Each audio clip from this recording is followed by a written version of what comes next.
শুধু রাজনীতিবিদ নন, তিনি একটি সংজ্ঞা, যেখানে শক্ত শরীরের ভেতরে নীরব মানুষটি আজও বেঁচে আছে।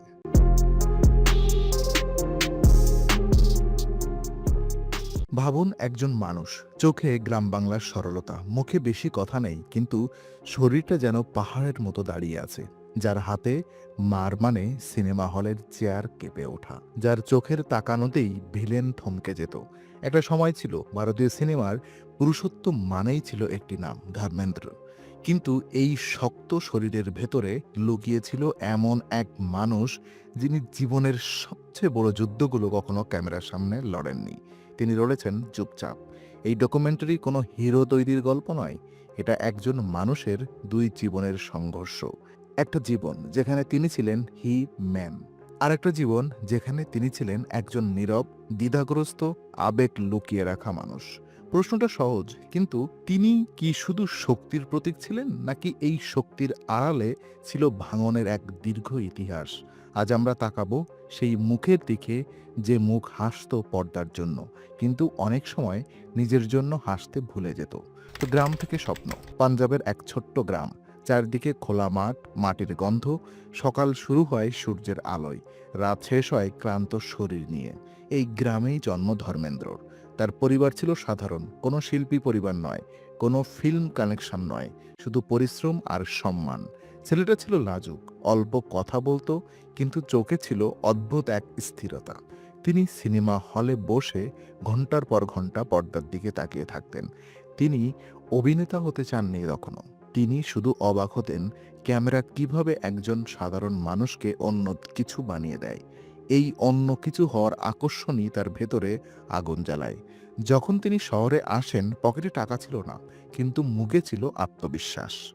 এই আত্মবিশ্বাসই ছিল তার প্রথম অস্ত্র। তিনি জানতেন না কিভাবে অভিনয় শেখে, কিন্তু জানতেন নিজেকে বিশ্বাস করতে হয়। এই বিশ্বাসই তাকে অডিশনের লাইনে দাঁড় করায়। অনেকেই ফিরিয়ে দেয়, অনেকেই বলে চেহারা ভালো, কিন্তু কিছু একটা নেই। তিনি চুপ করে শুনতেন, কারণ গ্রাম থেকে আসা ছেলেরা প্রতিবাদ করতে শেখে না, সহ্য করতে শেখে। তো রাইজ, নতুন পুরুষত্বের জন্ম। 1960-এর দশক, হিন্দি সিনেমা তখন বদলাচ্ছে। নরম প্রেমিকের জায়গায় আসছে শক্ত কাঁধওয়ালা নায়ক। আর ঠিক এই সময়েই ধর্মেন্দ্র যেন সময়ের ডাক শুনলেন, ফুল অর পাত্থর। এই ছবি বদলে দেয় সবকিছু। একটি দৃশ্য, ধর্মেন্দ্র শার্ট খুলে দাঁড়িয়ে আছেন। শুধু শরীর নয়, তার চোখে ছিল আত্মসম্মান। এই দৃশ্য থেকেই জন্ম নেয় হি ম্যান ইমেজ। কিন্তু মানুষ যেটা বোঝেনি, এই শক্তির ভেতরে ছিল এক অদ্ভুত সরলতা। তিনি রোম্যান্টিকও ছিলেন, আবার প্রয়োজনে ভয়ঙ্করও। সোলের ভীরু, হাসে, কাঁদে, ভয় পায়, ভালোবাসে। এই চরিত্র ভারতীয় পুরুষের সংজ্ঞা বদলে দেয়। পুরুষ মানে শুধু গঠন নয়, পুরুষ মানে আবেগ থাকা, কিন্তু সেটা প্রকাশ না করা। এই দ্বন্দ্বই ধর্মেন্দ্রকে আলাদা করে তোলে। তিনি হয়ে ওঠেন জনতার নায়ক। শ্রমিক থেকে শুরু করে গ্রামের যুবক, সবাই নিজের মধ্যে একটু ধর্মেন্দ্র খুঁজে পায়। তো ইমেজের খাঁচা, কিন্তু জনপ্রিয়তা একদিন আশীর্বাদ হয়, আরেকদিকে খাঁচা। হি ম্যান হওয়া মানে দুর্বল হওয়া নিষিদ্ধ, কাদা নিষিদ্ধ, ভেঙে পড়া নিষিদ্ধ। ধর্মেন্দ্র হাসতেন, ইন্টারভিউতে মজা করতেন, কিন্তু ভেতরের মানুষটা ধীরে ধীরে নিঃশব্দ হয়ে যাচ্ছিল। সময় বদলাচ্ছিল, নতুন প্রজন্ম এলো, নতুন স্টাইল, নতুন নায়ক, আর দর্শক চাই পরিবর্তন। তিনি নিজের জায়গা ধরে রাখতে লড়লেন, কখনো সফল, কখনো ব্যর্থ। কিন্তু সবচেয়ে বড় লড়াইটা ছিল নিজের ইমেজের সঙ্গে। যে মানুষটা শক্তির প্রতীক, সে কিভাবে দুর্বল চরিত্র করবে? এই প্রশ্নই তাকে অনেক ভালো চরিত্র থেকে দূরে রাখে। ইমেজ কখনো কখনো শক্তির চেয়েও ভারী হয়ে যায়। তো ব্যক্তিগত জীবন, ভাঙা নীরবতা। পর্দার বাইরে জীবন আরও জটিল ছিল। সম্পর্ক, দায়িত্ব, ভালোবাসা, ভাঙন।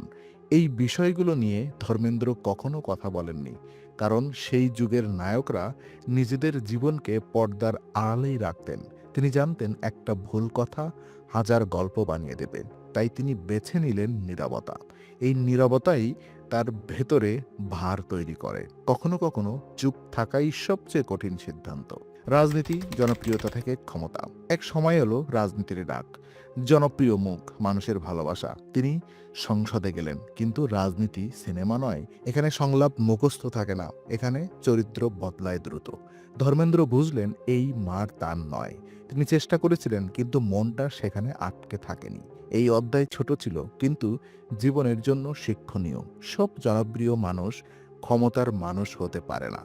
তো আইকনের রূপান্তর কিভাবে হয়েছে? সময় এগোয়, ধর্মেন্দ্র ধীরে ধীরে মুখ্য চরিত্র থেকে সরে যান, কিন্তু হারান না। তিনি হয়ে ওঠেন একটা স্মৃতি, একটা যুগ, একটা আবেগ। আর নতুন প্রজন্ম তার সিনেমা দেখে ইতিহাস হিসেবে। কিন্তু ইতিহাসও কখনো মরে না, কারণ কিছু মুখ সময়ের বাইরে চলে যায়। ধর্মেন্দ্র প্রমাণ করেছেন, শক্তি মানে শুধু ঘুষি নয়, শক্তি মানে নিজেকে সময়ের হাতে ছেড়ে দেওয়া। শক্তি মানে চুপ করে সহ্য করা। শক্তি মানে নিজের জায়গা হারিয়েও নিজেকে হারিয়ে না ফেলা। এই কারণেই তিনি শুধু অভিনেতা নন, শুধু রাজনীতিবিদ নন, তিনি একটি সংজ্ঞা, যেখানে শক্ত শরীরের ভেতরে নীরব মানুষটি আজও বেঁচে আছে।